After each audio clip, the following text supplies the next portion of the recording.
Hi, my name is Ben Curette, and I'm the pastor of the Gainesville Seventh-day Adventist Church here in Gainesville, Florida. If you're watching this video, I think it's safe to assume that you want to read the Bible this year, and so do we. Maybe you've read the Bible 100 times, maybe you've started 100 times and never finished, or maybe you've never read the Bible for yourself at all. Our prayer here is that no matter who you are, that the reading of God's Word would be a blessing on your life. Please make sure to like, subscribe, hit that notification bell on this video because we are going to be posting 1 hour segment every single day until we are done. Our goal is to get this done in 72 to 73 1-hour blocks or 2.5 months. If you'd like to read along with us, we're reading out of the New Living Translation. And if we stutter or mispronounce something, I ask that you be gracious with us. With all that being said, let's jump right into it, a 1-hour segment of the reading of God's Word. Okay, I will start reading from Joshua chapter 18, verse 14. The boundary then made a turn and swung south along the western edge of the hill, facing Beth Horon, ending at the village of Kiriath Baal, that is, Kiriath Jearim, a town belonging to the tribe of Judah. This was the western boundary. The southern boundary began at the outskirts of Kiriath Jearim. From that western point, it ran to the spring at the waters of Naphatoah, and down to the base of the mountain beside the valley of Ben Hinnom, at the northern end of the valley of Rephaim. From there it went down the valley of Hinnom, crossing south of the slope where the Jebusites lived, and continued down to En Rogel. From En Rogel, the boundary proceeded in a northerly direction and came to En Shemesh and on to Gelioth, which is across from the slopes of Adumim. Then it went down to the stone of Bohan. Bohan was Reuben's son. From there, it passed along the north side of the slope, overlooking the Jordan Valley. The border then went down into the valley, ran past the north slope of Beth Hoglah, and ended at the north bay of the Dead Sea, which is the southern end of the Jordan River. This was the southern boundary. The eastern boundary was the Jordan River. These were the boundaries of the homeland allocated to the clans of the tribe of Benjamin. These were the towns given to the clans of the tribe of Benjamin: Jericho, Beth Hoglah, Emek Keziz, Beth Arabah, Zemariam, Bethel, Avim, Para, Ophrah, Kephar Ammoni, Ophni, and Geba, 12 towns with their surrounding villages. Also, Gibeon, Ramah, Beeroth, Mizpah, Kephirah, Mazah, Rechem, Irpiel, Teralah, Zelah, Haeleph, the Jebusite town, that is Jerusalem, Gibeah, and Kiriath Jearim, 14 towns with their surrounding villages. This was the homeland allocated to the clans of the tribe of Benjamin. Chapter 19. The second allotment of land went to the clans of the tribe of Simeon. Their homeland was surrounded by Judah's territory.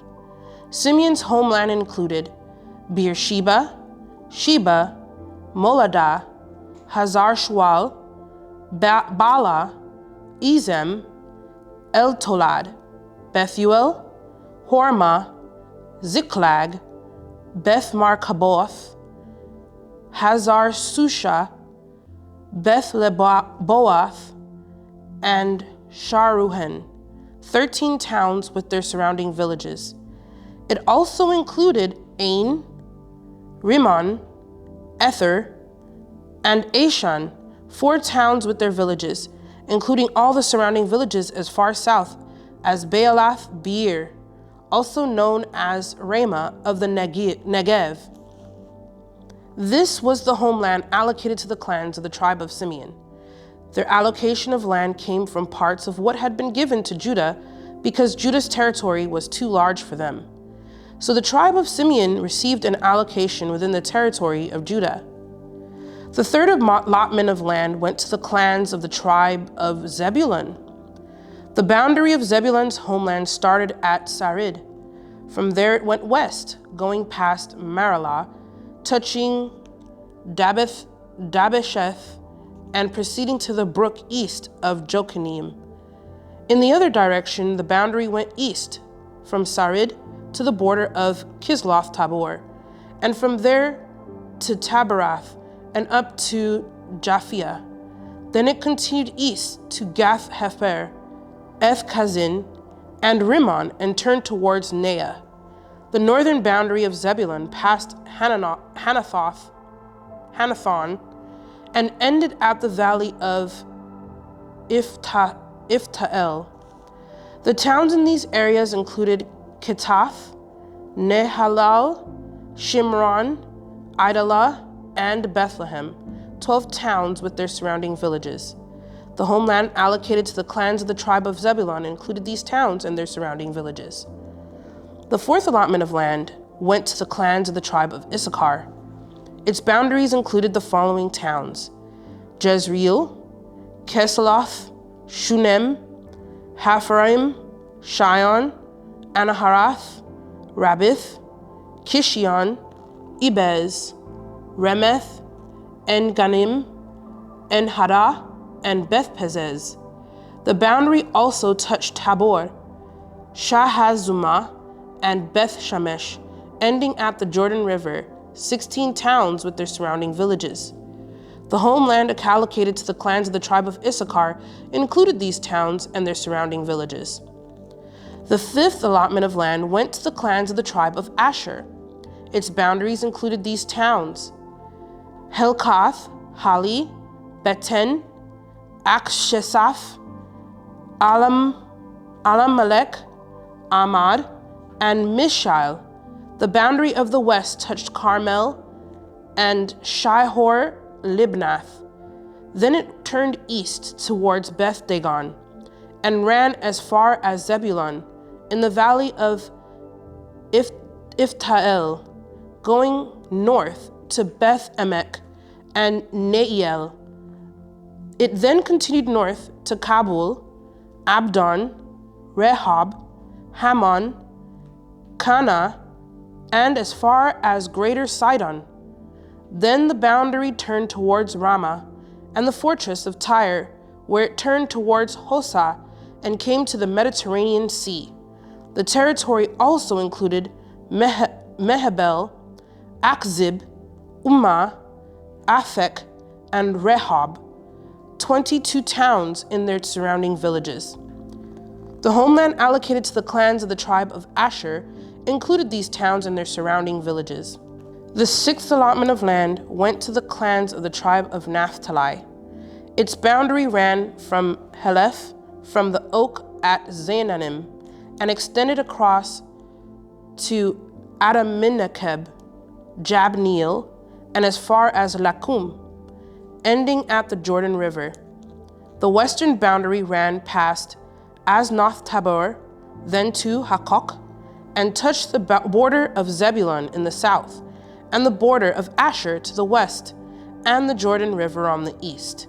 The 45 towns included in this territory were Ziddim, Zer, Hamath, Rakath, Kinnereth, Adamah, Ramah, Hazor, Kedesh, Edrei, En-Hazor, Yiron, Migdal El, Horem, Beth Anath, and Beth Shemesh, 19 towns with their surrounding villages. The homeland allocated to the clans of the tribe of Naphtali included these towns and their surrounding villages. The seventh allotment of land went to the clans of the tribe of Dan. The land allocated as their homeland including the following towns: Zorah, Eshtaol, Shemesh, Shealabin, Ajalon, Ithlah, Elon, Timnah, Ekron, Eltekeh, Gibbethon, Baalath, Jehud, Bene Barak, Gath-Rimmon, Medjarkon, Rakon, and the territory across from Joppa. But the tribe of Dan had trouble taking possession of their land, so they attacked the town of Laish. They captured it, slaughtered its people, and settled there. They renamed the town Dan after their ancestor. The homeland allocated to the clans of the tribe of Dan included these towns and their surrounding villages. After all the land was divided among the tribes, the Israelites gave a piece of land to Joshua as his allocation. For the Lord had said he could have any town he wanted. He chose Timnath-Sereh in the hill country of Ephraim. He rebuilt the town and lived there. These are the territories that Eleazar the priest, Joshua son of Nun, and the tribal leaders allocated as grants of land to the tribes of Israel by casting sacred lots in the presence of the Lord at the entrance of the tabernacle at Shiloh. So the division of the land was completed. Chapter 20. The Lord said to Joshua, "Now tell the Israelites to designate the cities of refuge as I instructed Moses. Anyone who kills another person accidentally and unintentionally can run to one of these cities. They will be places of refuge from relatives seeking revenge for the person who was killed. Upon reaching one of these cities, the one who caused the death will appear before the elders at the city gate and present his case. They must allow him to enter the city and give him a place to live among them. If the relatives of the victim come to avenge the killing, the leaders must not release the slayer to them, for he killed the other person unintentionally and without previous hostility. But the slayer must stay in that city and be tried by the local assembly, which will render a judgment. And he must continue to live in that city until the death of the high priest, who was in the office at the time of the accident.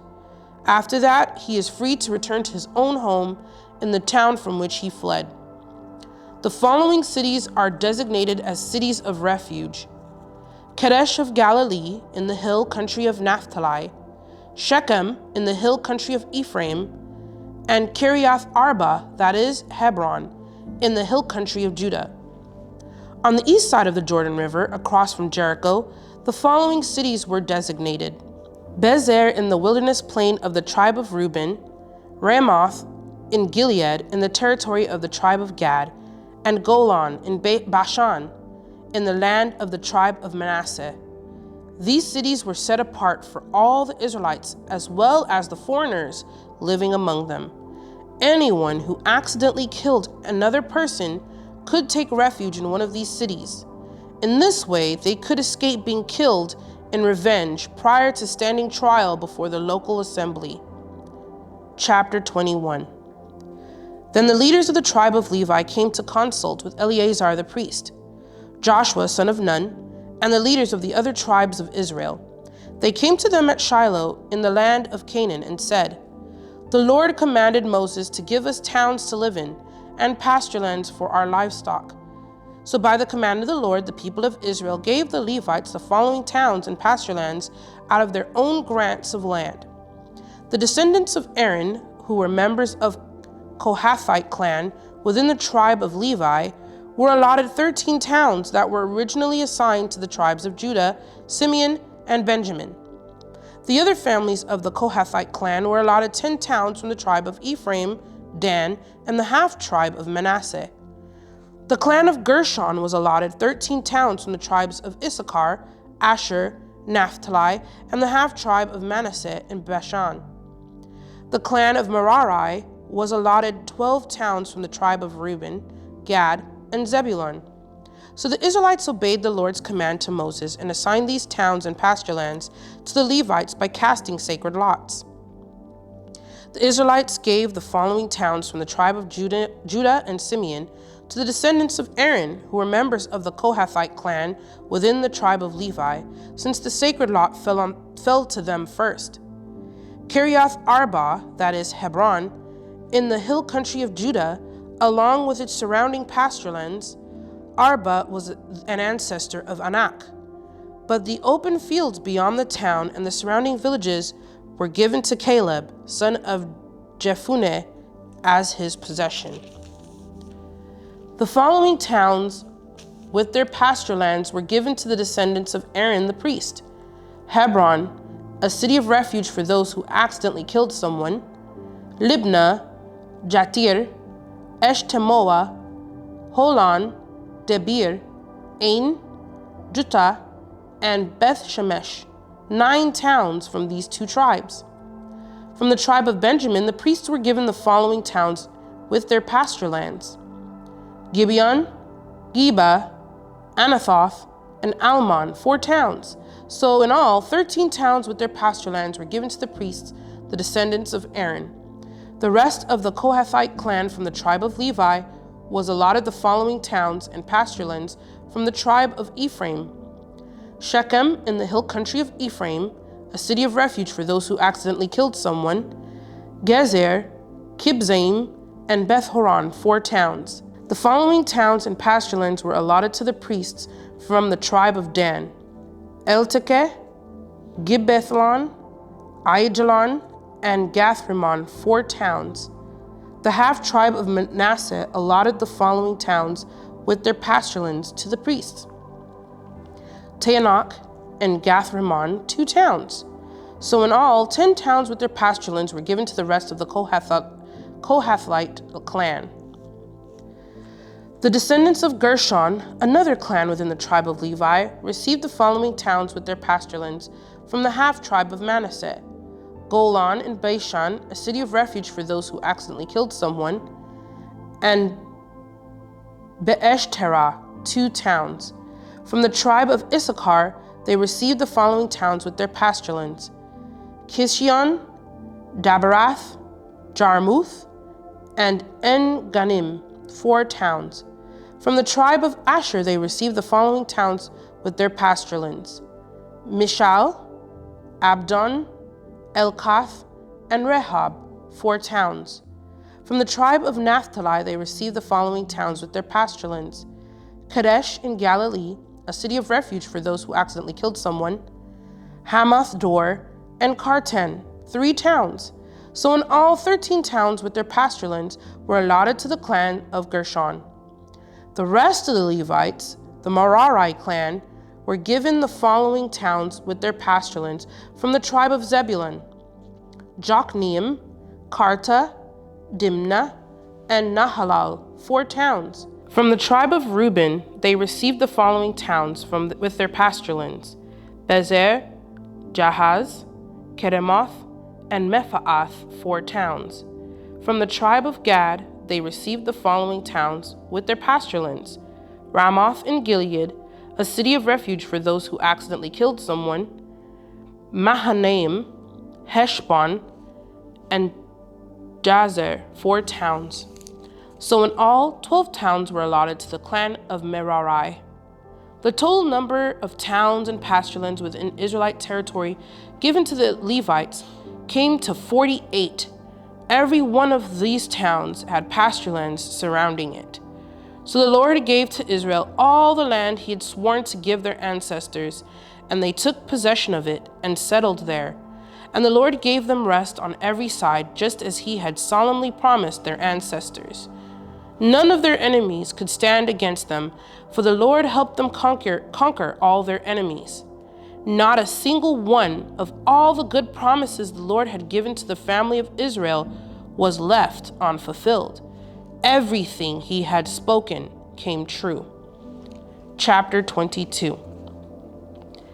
Then Joshua came together, the tribes of Reuben, Gad, and the half-tribe of Manasseh.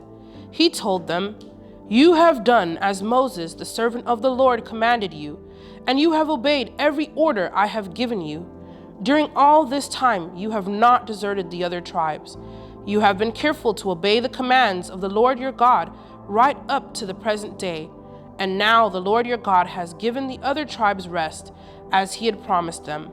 So go back home to the land that Moses, the servant of the Lord, gave you as your possession on the east side of the Jordan River. But be careful to obey all the commands and the instructions that Moses gave to you. Love the Lord your God, walk in all his ways, obey his commands, hold firmly to him, and serve him with all your heart and all your soul." So Joshua blessed them and sent them away, and they went home. Moses had given the land of Bashan east of the Jordan River to the half-tribe of Manasseh. The other half of the tribe was given land west of the Jordan. As Joshua sent them away and blessed them, he said to them, "Go back to your homes with the great wealth you have taken from your enemies, the vast herds of livestock, the silver, gold, bronze, and iron, and the large supply of clothing. Share the plunder with your relatives." So the men of Reuben, Gad, and the half-tribe of Manasseh left the rest of Israel at Shiloh in the land of Canaan. They started the journey back to their own land of Gilead, the territory that belonged to them according to the Lord's command through Moses. But while they were still in Canaan, and when they came to a place called Gileath, near the Jordan River, the men of Reuben, Gad, and the half-tribe of Manasseh stopped to build a large and imposing altar. The rest of Israel heard that the people of Reuben, Gad, and the half-tribe of Manasseh had built an altar at Gileath at the edge of the land of Canaan on the west side of the Jordan River. So the whole community of Israel gathered at Shiloh and prepared to go to war against them. First, however, they sent a delegation led by Phinehas, son of Eleazar the priest, to talk with the tribes of Reuben, Gad, and the half-tribe of Manasseh. In this delegation were 10 leaders of Israel, one from each of the 10 tribes, and each the head of his family within the clans of Israel. When they arrived in the land of Gilead, they said to the tribes of Reuben, Gad, and the half-tribe of Manasseh, "The whole community of the Lord demands to know why you are betraying the Lord God of Israel. How could you turn away from the Lord and build an altar for yourselves in rebellion against him? Was our sin at Peor not enough? To this day we are not fully cleansed of it, even after the plague that struck the entire community of the Lord. And yet today you are turning away from following the Lord. If you rebel against the Lord today, he will be angry with all of us tomorrow. If you need the altar because the land you possessed is defiled, then join us in the Lord's land, where the tabernacle of the Lord is situated, and share our land with us. But do not rebel against the Lord or against us by building an altar other than the one true altar of the Lord your God." Didn't divine anger fall on the entire community of Israel when Achan, the member of the clan of Zerah, sinned by stealing the things set apart for the Lord? He was not the only one who died because of his sin. Then the people of Reuben, Gad, and the half-tribe of Manasseh answered the heads of the clans of Israel, "The Lord, the mighty one, is God. The Lord, the mighty one, is God. He knows the truth, and may Israel know it too. We have not built the altar in treacherous rebellion against the Lord. If we had done so, do not spare our lives this day. If we have built an altar for ourselves to turn away from the Lord, or to offer burnt offerings, or grain offerings, or peace offerings, may the Lord himself punish us. The truth is, we have built this altar because we fear that in the future your descendants will say to ours, 'What right do you have to worship the Lord, the God of Israel?' The Lord has placed the Jordan River as a barrier between our people and you people of Reuben and Gad. You have no claim to the Lord, so your descendants may prevent our descendants from worshiping the Lord." So we decided to build the altar, not for burnt offerings or sacrifices, but as a memorial. It will remind our descendants and your descendants that we too have the right to worship the Lord at his sanctuary with our burnt offerings, sacrifices, and peace offerings. Then your descendants will not be able to say to ours, "You have no claim to the Lord." If they say this, our descendants can reply, "Look at this copy of the Lord's altar that our ancestors made. It is not for burnt offerings or sacrifices. It is a reminder of the relationship both of us have with the Lord. Far be it from us to rebel against the Lord or turn away from him by building our own altar for burnt offerings, grain offerings, or sacrifices. Only the altar of the Lord our God that stands in front of the tabernacle may be used for that purpose." When Phinehas the priest and the leaders of the community, the heads of the clans of Israel, heard this from the tribes of Reuben, Gad, and the half-tribe of Manasseh, they were satisfied. Phinehas, son of Eleazar the priest, replied to them, Today we know the Lord is among us because you have not committed this treachery against the Lord, as we thought. Instead, you have rescued Israel from being destroyed by the hand of the Lord." Then Phinehas, son of Eleazar the priest, and the other leaders left the tribes of Reuben and Gad and Gilead and returned to the land of Canaan to tell the Israelites what had happened. And all the Israelites were satisfied and praised God and spoke no more of war against Reuben and Gad. The people of Reuben and Gad named the altar Witness, for they said, "It is a witness between us and them that the Lord is our God too." Chapter 23. The years passed, and the Lord had given the people of Israel rest from all their enemies. Joshua, who was now very old, called together all the elders, leaders, judges, and officers of Israel. He said to them, "I am now a very old man. You have seen everything the Lord your God has done for you during my lifetime. The Lord your God has fought for you against your enemies. I have allotted to you as your homeland all the lands of the nations yet unconquered, as well as the land of those we have already conquered, from the Jordan River to the Mediterranean Sea in the west. This land will be yours, for the Lord your God himself drive out all the people living there now. You will take possession of their land, just as the Lord your God promised you. So be very careful to follow everything Moses wrote in the book of instruction. Do not deviate from it, turning either to the right or to the left. Make sure you do not associate with the other people still remaining in the land.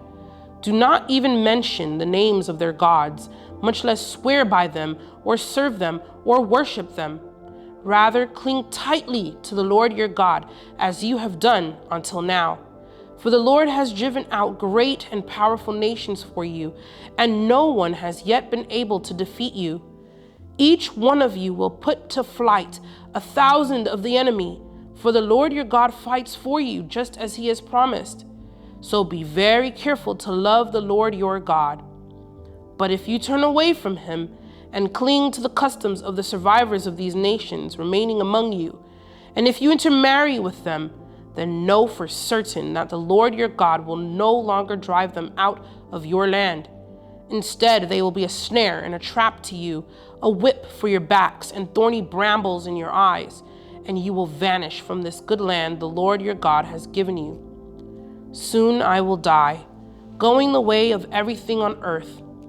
Deep in your hearts, you know that every promise of the Lord your God has come true. Not a single one has failed. But as surely as the Lord your God has given you the good things he promised, he will also bring disaster on you if you disobey him. He will completely destroy you from this good land he has given you. If you break the covenant of the Lord your God by worshiping and serving other gods, his anger will burn against you, and you will quickly vanish from the good land he has given you. Chapter 24. Then Joshua summoned all the tribes of Israel to Shechem, including their elders, leaders, judges, and officers. So they came and presented themselves to God. Joshua said to the people, "This is what the Lord, the God of Israel, says. Long ago your ancestors, including Terah, the father of Abraham, and Nahor, lived beyond the Euphrates River, and they worshipped other gods. But I took your ancestor Abraham from the land beyond the Euphrates and led him into the land of Canaan. I gave him many descendants through his son Isaac. To Isaac I gave Jacob and Esau. To Esau I gave the mountains of Seir, while Jacob and his children went down into Egypt. Then I sent Moses and Aaron, and I brought terrible plagues on Egypt, and afterward I brought you out as a free people. But when your ancestors arrived at the Red Sea, the Egyptians chased after you with chariots and charioteers. When your ancestors cried out to the Lord, I put darkness between you and the Egyptians. I brought the sea crashing down on the Egyptians, drowning them. With your very own eyes you saw what I did. Then you lived in the wilderness for many years. Finally, I brought you into the land of the Amorites on the east side of the Jordan. They fought against you, but I destroyed them before you. I gave you victory over them, and you took possession of their land. Then Balak, son of Zippor, king of Moab, started a war against Israel. He summoned Balaam, son of Beor, to curse you, but I would not listen to him. Instead, I made Balaam bless you, and so I rescued you from Balak. When you crossed the Jordan River and came to Jericho, the men of Jericho fought against you, as did the Amorites, the Perizzites, and the Canaanites, the Hittites, the Girgashites, and the Hivites, and the Jebusites. But I gave you victory over them, and I sent terror ahead of you to drive out the 2 kings of the Amorites. It was not your swords or bows that brought you victory. I gave you land that you had not worked on, and I gave you towns you did not build, the towns where you are now living. I gave you vineyards and olive groves for food, though you did not plant them. So fear the Lord and serve him wholeheartedly. Put away forever the idols your ancestors worshipped when they lived beyond the Euphrates River and in Egypt. Serve the Lord alone. But if you refuse to serve the Lord, then choose today whom you will serve. Would you prefer the gods of your ancestors served beyond the Euphrates? Or will it be the gods of the Amorites in whose land you now live? But as for me and my family, we will serve the Lord. The people replied, we would never abandon the Lord and serve other gods. For the Lord our God is the one who rescued us and our ancestors from slavery in the land of Egypt. He performed mighty miracles before our very eyes. As we traveled through the wilderness among our enemies, he preserved us. It was the Lord who drove out the Amorites and the other nations living here in the land. So we too will serve the Lord, for he alone is our God. Then Joshua warned the people, you are not able to serve the Lord, for he is a holy and jealous God. He will not forgive your rebellion and your sins. If you abandon the Lord and serve other gods, he will turn against you and destroy you, even though he has been so good to you. But the people answered Joshua, no, we will serve the Lord. You are a witness to your own decision, Joshua said. You have chosen to serve the Lord. Yes, they replied, we are witnesses to what we have said. All right then, Joshua said, destroy the idols among you and turn your hearts to the Lord, the God of Israel. The people said to Joshua, we will serve the Lord our God, and we will obey him alone. So Joshua made a covenant with the people that day at Shechem, committing them to follow the decrees and regulations of the Lord. Joshua recorded these things in the book of God's instructions. As a reminder of their agreement, he took a huge stone and rolled it beneath the terebinth tree beside the tabernacle of the Lord. Joshua said to all the people, this stone has heard everything the Lord said to us. It will be a witness to testify against you if you go back on your word. Then Joshua sent all the people away to their homelands. After this, Joshua the son of Nun, the servant of the Lord, died at the age of 110. They buried him in the land that he had been allocated at Timnath-serah in the hill city of Ephraim, north of Mount Gaash. The people of Israel served the Lord throughout the lifetime of Joshua and of the elders who outlived him, those who had personally experienced all that the Lord had done for Israel. The bones of Joseph, which the Israelites had brought along with them when they left Egypt, were buried at Shechem in the parcel of ground Jacob had bought from the sons of Hamor for 100 pieces of silver. This land was located in the territory allotted to the descendants of Joseph. Eleazar, son of Aaron, also died. He was buried in the hill country of Ephraim, in the town of Gibeah, which had been given to his son Phinehas. The book of Judges, chapter 1. After the death of Joshua, the Israelites asked the Lord, which tribe should go first to attack the Canaanites? The Lord answered, Judah, for I have given them victory over the land. The men of Judah said to their relatives from the tribe of Simeon, join us to fight against the Canaanites living in the territory allotted to us. Then we will help you conquer your territory. So the men of Simeon went with Judah. When the men of Judah attacked, the Lord gave them victory over the Canaanites, the Perizzites, and they killed 10,000 enemy warriors at the town of Bezek. While at Bezek, they encountered King Adoni-Bezek and fought against him, and the Canaanites and the Perizzites were defeated. Adoni-Bezek escaped, but the Israelites soon captured him and cut off his thumbs and big toes. Adoni-Bezek said, "I once had 70 kings with their thumbs and big toes cut off, eating scraps from under my table. Now God has paid me back for what I did to them." They took him to Jerusalem, and he died there. The men of Judah attacked Jerusalem and captured it, killing all its people and setting the city on fire.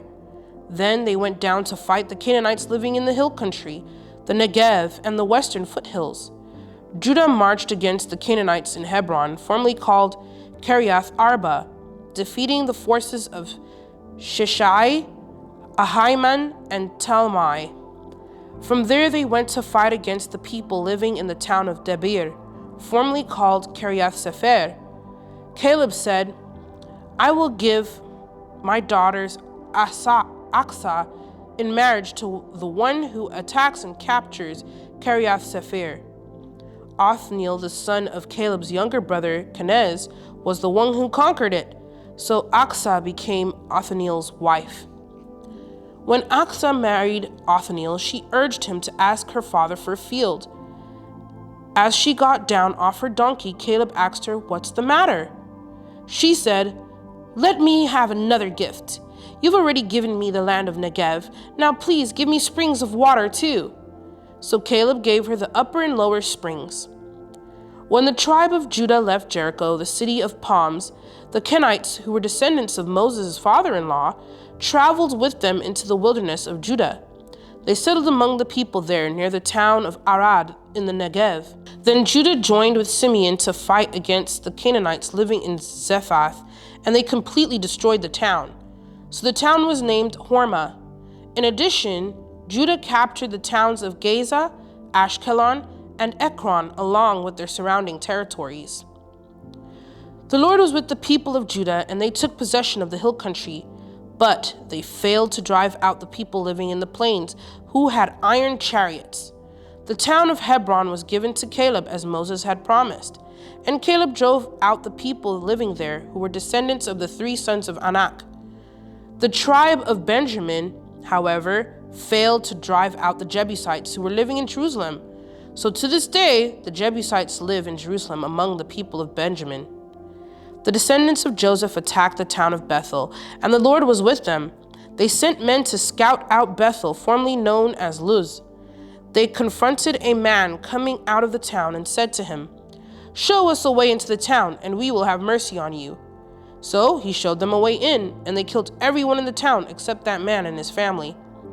Later, the man moved to the land of the Hittites, where he built a town. He named it Luz, which is its name to this day.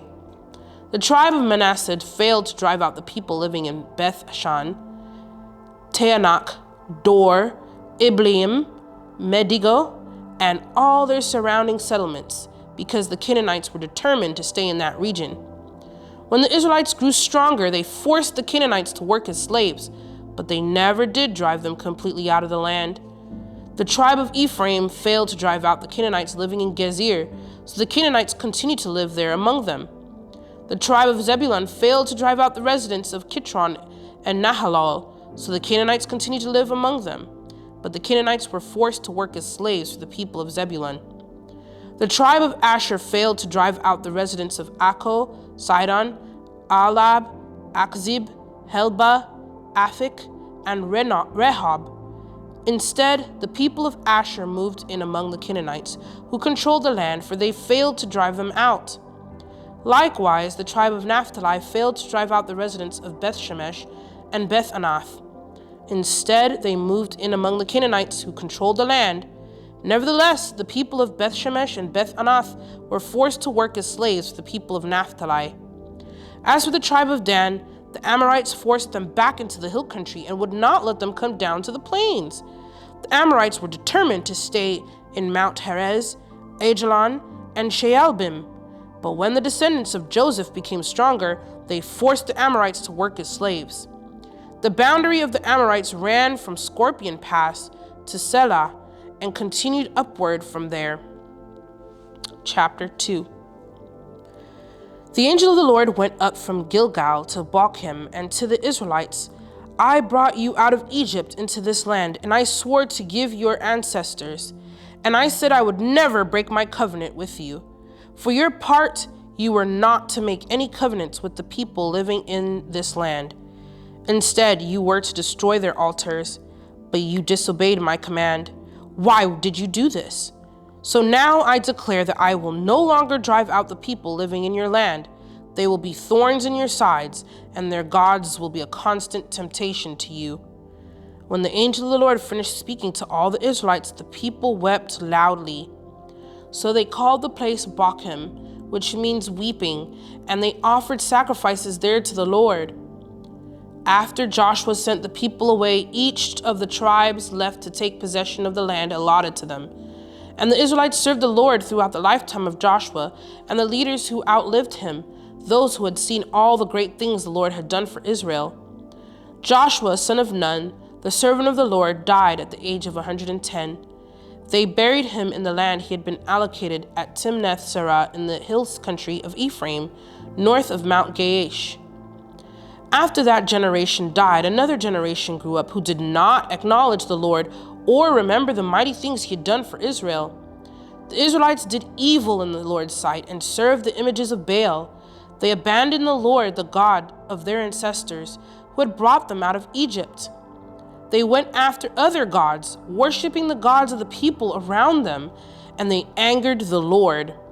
They abandoned the Lord to serve Baal and the images of Ashtoreth. This made the Lord burn with anger against Israel, so he handed them over to raiders who stole their possessions. He turned them over to their enemies all around, and they were no longer able to resist them. Every time Israel went out to battle, the Lord fought against them, causing them to be defeated, just as he had warned, and the people were in great distress. Then the Lord raised up judges to rescue the Israelites from their attackers. Yet Israel did not listen to the judges, but prostituted themselves by worshiping other gods. How quickly they turned away from the path of their ancestors who had walked in obedience to the Lord's commands. Whenever the Lord raised up a judge over Israel, he was with that judge and rescued the people from their enemies throughout the judge's lifetime. For the Lord took pity on his people who were burdened by oppression and suffering. But when the judge died, the people returned to their corrupt ways, behaving worse than those who had lived before them. They went after other gods, serving and worshiping them, and they refused to give up their evil practices and stubborn ways. So the Lord burned with anger against Israel. He said, "Because these people have violated my covenant, which I have made with their ancestors, and have ignored my commands, I will no longer drive out the nations that Joshua left unconquered when he died. I did this to test Israel, to see whether or not they would follow the ways of the Lord as their ancestors did. That is why the Lord left those nations in place. He did not quickly drive them out or allow Joshua to conquer them all." Chapter 3. These are the nations that the Lord left in the land to test those Israelites who had not experienced the wars of Canaan. He did this to teach warfare to generations of Israelites who had no experience in battle. These are the nations: the Philistines, who's living under the 5 Philistine rulers, all the Canaanites, the Sidonians, and the Hivites, living in the mountains of Lebanon from Mount Baal Hermon to Lebo Hamath. These people were left to test the Israelites to see whether they would obey the commands the Lord had given to their ancestors through Moses. So the people of Israel lived among the Canaanites, Hittites, Amorites, Perizzites, Hivites, and Jebusites, and they intermarried with them. Israelite sons married their daughters, and Israelite daughters were given in marriage to their sons, and the Israelites served their gods. The Israelites did evil in the Lord's sight. They forgot about the Lord their God, and they served the images of Baal and Asherah poles. Then the Lord burned with anger against Israel, and he turned them over to King Cushan-Rishathaim of Aram Naharaim. And the Israelites served Cushan-Rishathaim for 8 years. But when the people of Israel cried out to the Lord for help, the Lord raised up a rescuer to save them. His name was Othniel, the son of Caleb's younger brother Kenaz. The Spirit of the Lord came upon him, and he became Israel's judge. He went to war against King Cushan-Rishathaim of Aram, and the Lord gave Othniel victory over him. So there was peace in the land for 40 years. Then Othniel, son of Kenaz, died. Once again, the Israelites did evil in the Lord's sight, and the Lord gave King Eglon of Moab control over Israel because of their evil. Eglon enlisted the Ammonites and the Amalekites as allies, and then he went out and defeated Israel, taking possession of Jericho, the city of palms. And the Israelites served Eglon of Moab for 18 years. But when the people of Israel cried out to the Lord for help, the Lord again raised up a rescuer to save them. His name was Ehud, son of Gera, a left-handed man of the tribe of Benjamin. The Israelites sent Ehud to deliver their tribute money to King Eglon of Moab.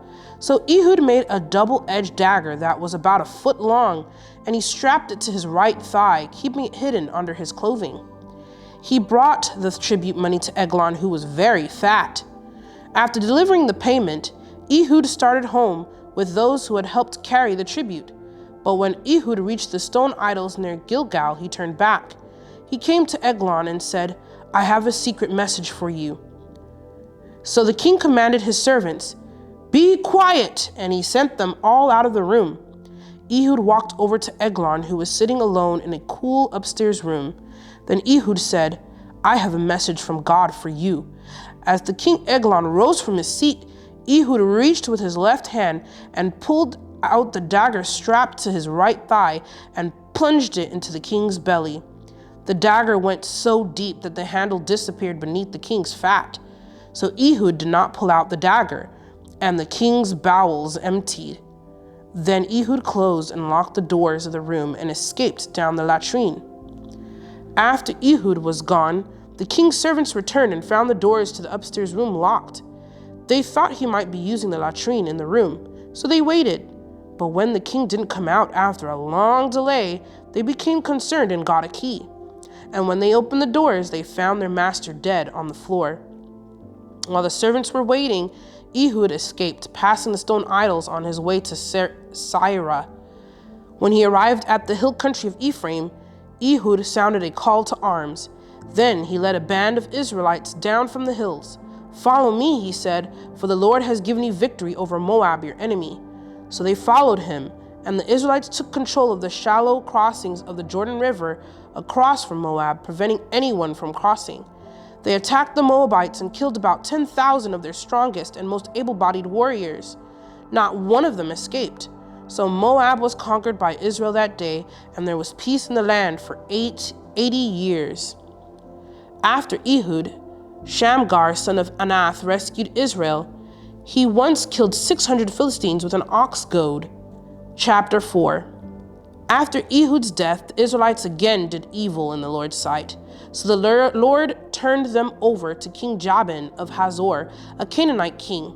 The commander of his army was Sisera, who lived in Hahosheth Hagoyim. Sisera, who had 900 iron chariots, ruthlessly oppressed the Israelites for 20 years. Then the people of Israel cried out to the Lord for help. Deborah, the wife of Lapidoth, was a prophet who was judging Israel at that time. She would sit under the palm of Deborah between Ramah and Bethel in the hill country of Ephraim, and the Israelites would go to her for judgment. One day she sent for Barak, the son of Abinoam, who lived in Kadesh in the land of Naphtali. She said to him, "This is what the Lord, the God of Israel, commands you. Call out 10,000 warriors from the tribes of Naphtali and Zebulun at Mount Tabor, and I will call out Sisera, commander of Jabin's army, along with his chariots and warriors, to the Kishon River. There I will give you victory over him." Barak told her, "I will go, but only if you go with me." "Very well," she replied, "I will go with you, but you will receive no honor in this venture, for the Lord's victory over Sisera will be at the hands of a woman." So Deborah went with Barak to Kadesh. At Kadesh, Barak called together the tribes of Zebulun and Naphtali, and 10,000 warriors went up with him. Deborah also went with him. Now Heber the Kenite, a descendant of Moses' brother-in-law, Hobab, had moved away from the other members of his tribe and pitched his tent by the oak of Zaanaim, near Kadesh. When Sisera was told that Barak, son of Abinoam, had gone up to Mount Tabor, he called for all 900 of his iron chariots and all of his warriors, and they marched from Harosheth Hagoyim to the Kishon River. Then Deborah said to Barak, "Get ready. This is the day the Lord will give you victory over Sisera, for the Lord is marching ahead of you." So Barak led his 10,000 warriors down the slopes of Mount Tabor into battle. When Barak attacked, the Lord threw Sisera and all his chariots and warriors into a panic. Sisera leaped down from his chariot and escaped on foot. Then Barak chased the chariots and the enemy army all the way to Harosheth Hagoyim, killing all of Sisera's warriors. Not a single one was left alive. Meanwhile, Sisera ran to the tent of Jael, the wife of Heber the Kenite, because Heber's family was on friendly terms with King Jabin of Hazor. Jael went out to meet Sisera and said to him, "Come into my tent, sir, come in. Don't be afraid." So he went into her tent, and she covered him with a blanket. "Please give me some water," he said. "I'm thirsty." So she gave him some milk from a leather bag and covered him again. "Stand at the door of the tent," he told her. "If anybody comes and asks you if there is anyone here, say no." But when Sisera fell asleep from exhaustion, Jael quietly crept up to him with a hammer and a tent peg in her hand.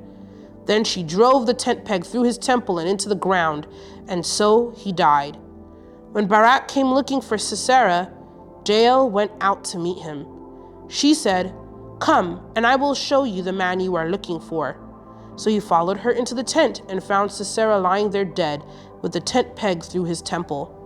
So on that day, Israel saw God defeat Jabin, the Canaanite king, and from that time on, Israel became stronger and stronger against King Jabin until they finally destroyed him. Chapter 5. And on that day, Deborah and Barak, son of Abinoam, sang this song. Israel's leaders took charge, and the people gladly followed. Praise the Lord. Listen, you kings, pay attention, you mighty rulers, for I will sing to the Lord. I will make music to the Lord God of Israel. Lord, when you set out from Seir and marched across the fields of Edom, the earth trembled, and the cloudy skies poured down rain. The mountains quaked in the presence of the Lord, the God of Mount Sinai, in the presence of the Lord, the God of Israel. In the days of Shamgar, son of Anath, and in the days of Jael, people avoided the main roads, and travelers stayed on winding pathways. There were few people left in the villages of Israel until Deborah arose as a mother for Israel. When Israel chose new gods, war erupted at the city gates. Yet not a shield or spear could be seen among 40,000 warriors in Israel. My heart is with the commanders of Israel and those who volunteered for war. Praise the Lord.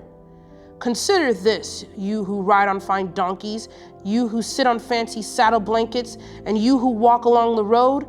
Listen to the village musicians gathered at the watering holes. They recount of the righteous victories of the Lord and the victories of his villagers in Israel. Then the people of the Lord marched down to the city gates. Wake up, Deborah, wake up! Wake up, and sing a song. Arise, Barak, lead your captives away, son of Abinoam. Down from Tabor marched the few against the nobles. The people of the Lord marched down against mighty warriors. They came down from Ephraim, a land that once belonged to the Amalekites. They followed you, Benjamin, with your troops. From Machir, the commanders marched down. From Zebulun came those who carry a commander's staff. The princes of Issachar were with Deborah and Barak. They followed Barak, rushing into this valley. But in the tribe of Reuben, there was great indecision. Why did you sit at home among the sheepfolds to hear the shepherds whistle for their flocks? Yes, in the tribe of Reuben, there was great indecision. Gilead remained east of the Jordan, and why did Dan stay home? Asher sat unmoved at the seashore, remaining in his harbors. But Zebulun risked his life, as did Naphtali on the heights of the battlefield. The kings of Canaan came and fought at Taanach, near Megiddo's springs, but they carried off no silver treasures. The stars fought from heaven. The stars in their orbits fought against Sisera. The Kishon River swept them away, that ancient torrent, the Kishon. March on with courage, my soul. Then the horse's hooves hammered the ground, the galloping of Sisera's mighty steeds. Let the people of Meroz be cursed, said the angel of the Lord. Let them be utterly cursed, because they did not come to help the Lord against the mighty warriors. Most blessed among women is Jael, the wife of Heber the Canaanite. May she be blessed above all women who live in tents. Sisera asked for water, and she gave him milk. In a bowl fit for nobles, she brought him yogurt. Then with her left hand she reached for a tent peg, and with her right hand for the workman's hammer. She struck Sisera with the hammer, crushing his head. With a shattering blow she pierced his temples. He sank, he fell, he lay still at her feet, and where he sank, there he died. From the window Sisera's mother looked out. From the window she watched for his return, saying, "Why is his chariot so long in coming? Why don't we hear the sound of chariot wheels?" Her wise women answer, and she repeats these words to herself. They must be dividing the captured plunder with a woman or two for every man. There will be colorful robes for Sisera and colorful embroidered robes for me. Yes, the plunder will include colorful robe embroidered on both sides. Lord, may all your enemies die like Sisera, but may those who love you rise like the sun with all its power. Then there was peace in the land for 40 years. Thank you for joining us as we read through the entire Bible together. If this was a blessing to you, let's go ahead and now be the blessing for someone else today. Don't forget to like this video, subscribe, and share it with your friends and family. And we at Gainesville Seventh-day Adventist Church will see you tomorrow. Be blessed. Bye-bye.